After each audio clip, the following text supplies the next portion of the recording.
Mort de Jean-Baptiste. Le roi Hérode entendit parler de Jésus dont le nom était devenu célèbre. Il dit, Jean-Baptiste est ressuscité des morts, et c'est pour cela qu'il se fait par lui des miracles. D'autres disaient, c'est Élie, et d'autres disaient, c'est un prophète comme l'un des prophètes. Mais Hérode, en apprenant cela, disait, ce Jean que j'ai fait décapiter, c'est lui qui est ressuscité.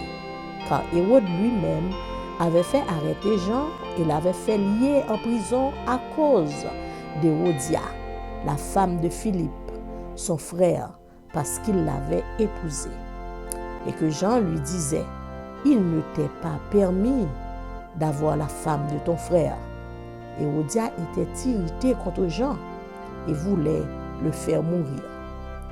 Mais elle ne le pouvait, car Hérode craignait Jean, le connaissant pour un homme juste et saint. Il le protégeait et, après l'avoir entendu, il était souvent perplexe et l'écoutait avec plaisir.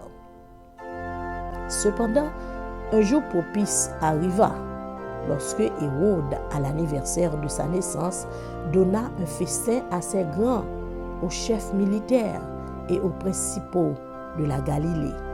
La fille d'Hérodia entra dans la salle, elle dansa. Et plut à Hérode et à ses convives. Le roi dit à la jeune fille, « Demande-moi ce que tu voudras, et je te le donnerai. » Il ajouta avec serment, « Ce que tu me demanderas, je te le donnerai, fût-ce la moitié de mon royaume. » Étant sortie, elle dit à sa mère, « Que demanderai-je » Et sa mère répondit, « La tête de Jean-Baptiste. » Elle s'empressa de rentrer aussitôt vers le roi et lui fit cette demande. « Je veux que tu me donnes à l'instant sur un plat la tête de Jean-Baptiste. » Le roi fut attristé, mais à cause de ses serments et des convives, il ne voulut pas lui faire un refus. Il envoya sur le champ un garde avec ordre d'apporter la tête de Jean-Baptiste.